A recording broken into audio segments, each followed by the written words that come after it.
Hello and welcome to Chapter 14 video lecture coming to you from my sports room here in beautiful Livonia, New York.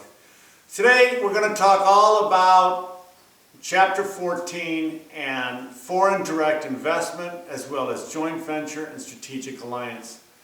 As we talked about different entry strategies into foreign markets, we've talked about FDI quite a bit. We actually did a case on GE that does a lot of FDI. FDI is the riskiest way of entering a foreign market because you're building, you're investing, you're spending money. But it also can help reduce cost. It can help reduce cost through less transportation costs when you're exporting. It also can reduce costs because you can put an FDI or an investment right next to cheaper raw materials or cheaper labor. The United States businesses do a lot of foreign direct investment in Mexico and Southeast Asia to take advantage of cheaper labor as well as rich raw materials. We're also going to move into strategic alliance, where two companies get together to either make a product or develop something. Oftentimes the two companies using what they are best at, their competitive advantage, along with another company's competitive advantage coming to make a good product. We see that a lot in the pharmaceutical industry. We also see it a tremendous amount in the automobile industry. So with that being said, I hope you enjoy it, and let's get to foreign direct investment. So as I said in the introduction, this chapter is all about foreign direct investment and collaborative ventures such as joint venture and strategic alliance. So foreign direct investment, let's start. Really the definition is when anybody builds a physical presence in another country. It could be anything. It could be manufacturing. It could be a place to source raw materials like a pipeline for oil or something like that. It could be a customer service center. It could be anything, even a retail establishment, such as Walmart building a store in, say, England. All of these are foreign direct investment. Foreign direct investment is the most risky of all of the foreign entry strategies because you're actually building a physical presence or you're buying a physical presence, one of the two, and you are investing a lot of money to do so. Generally speaking, people do FDI because it lowers the cost of their goods in a particular country. So what they'll do is they'll usually start less risky with exporting and that type of thing, move to foreign direct investment. International collaboration is a cross-border alliance. Oftentimes we call them joint ventures, which is two or more firms creating a jointly owned enterprise like a product or something like that, or a different establishment. Or it can be a strategic alliance where two people put together their intellectual properties in order to make something, develop something, or that type. The service industry, generally speaking, if they're going to go abroad, they mostly have to do an FDI. Think about a hotel.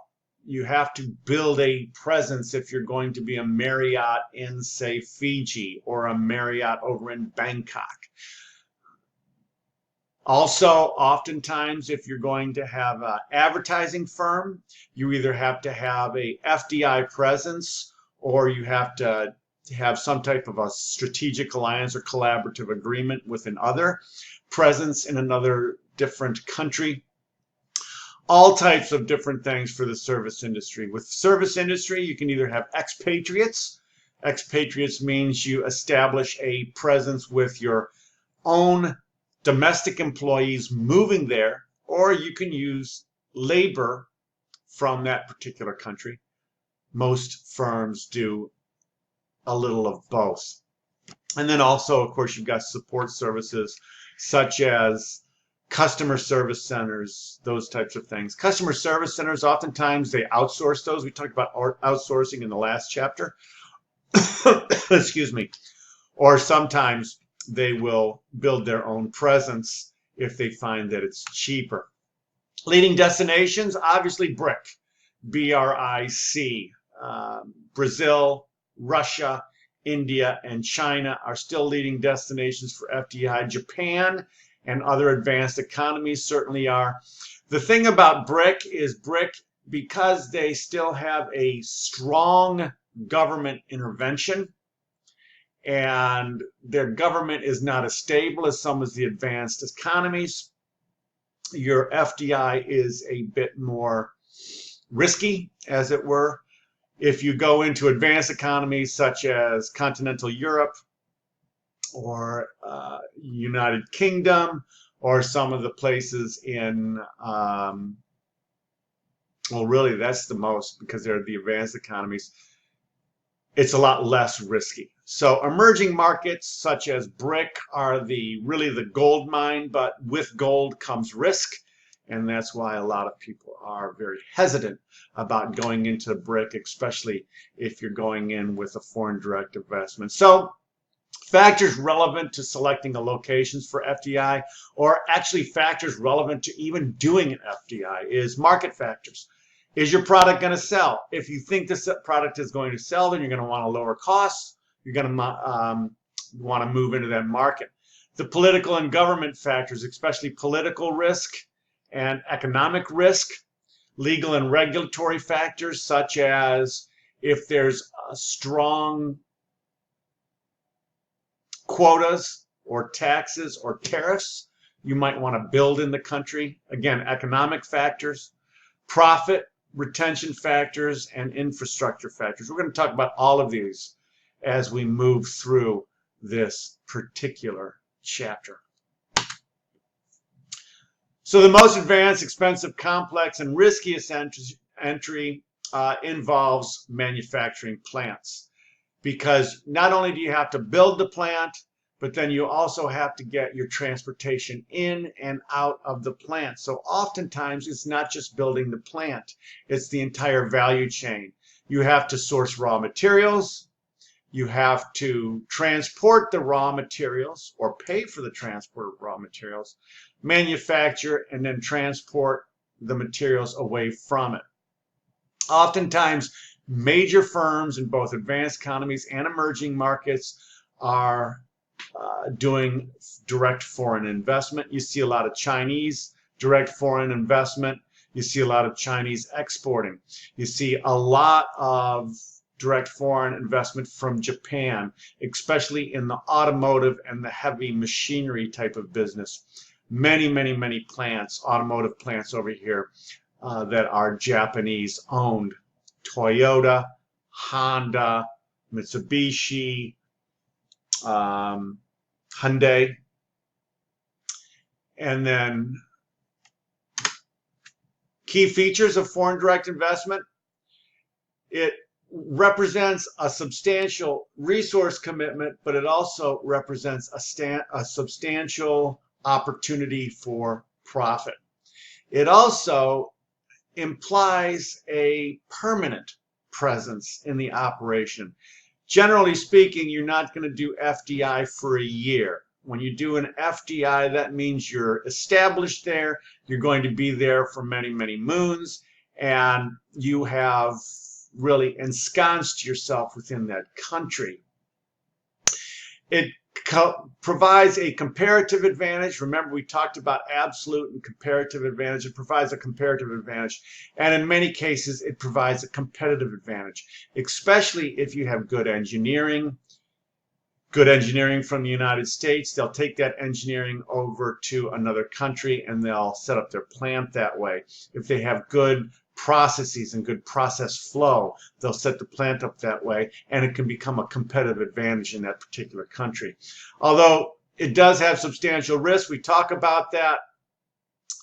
It also, when you invest in a particular country, the locals or the regional people tend to be more appreciative, because you're creating jobs, you're creating other things, and you're really building the economy in that particular region. Because you're building the economy in that particular region, many of the people might support you even more than if you are simply exporting into a particular country. So we talked about the motives, but here's some more. Motives is really market seeking to gain access to new markets. to gain access to raw materials, or to gain access to cheaper raw materials, or actually to gain access to cheaper labor. And then also to gain access for efficiency. Production near your customers, so you're not you're not transporting nearly as many materials. I remember when I was managing paper throughout the world for Xerox, certainly we couldn't export paper from the United States into different countries because paper is cheap and very heavy, so it's very expensive to transport. So when we wanted to go into a different country, we had to do foreign direct investment, or we couldn't compete in that country because transportation would be way too difficult. We also sometimes would take advantage of government incentives. So we talked about market-seeking motives, really to gain access to new markets, to open up your market, to gain more sales, to gain more revenue. It'll also, in actuality, if you can open up your markets, you can drop the cost of production and therefore compete and maybe get a competitive advantage. The other thing is when you are foreign direct investment, and you have foreign direct investment, you're actually closer to your customer base. And because you're closer to your customer base, it's easier to put marketing there and understand customer needs, customer wants, segment your market better, and target your market better. So not only are you seeking market motives for expansion of market, you're also seeking market motives for market intelligence, better segmentation of markets, etc. You also want to make sure that you can compete with the rivals in your own markets. Look at what Japan's doing over here. If Japan tried to import cars, they could never compete in the United States. Cars are very heavy, and as you know, the margin or the profit margin in cars is falling because there's so much worldwide competition. Again, worldwide competition builds lower cost products and better quality products. That's one of the reasons why the WTO wants everybody to open their market. Remember, always remember this, and you can take one thing away from this class. Remember that worldwide competition, customers and consumers win. They're the huge winner. And that's what's happened in the automotive markets. You've got really low-cost automobiles, and you've got all types of different automobiles that you can buy from anybody. But because the margins are dropping, because there's so much worldwide competition, people like Honda, people like Toyota could barely compete if they didn't have manufacturing plants in the United States. In addition to that, they also have a marketing presence in the United States, so they're closer to their customers to find out what are the latest trends. So resource asset seeking motives, again, accessing raw materials. Oftentimes we'll build plants in Canada because they are rich in timber, they're rich in natural resources. Also, if you look at where we do a lot of foreign direct investment over in the African countries to help get oil out of the African countries because they're rich in natural resources. We will build where there's rich natural resources. We'll build where there's rich raw materials. We'll also build where there's cheap labor. Look at all of the foreign direct investment we do in Mexico, all of the foreign direct investment we do in Southeast Asia.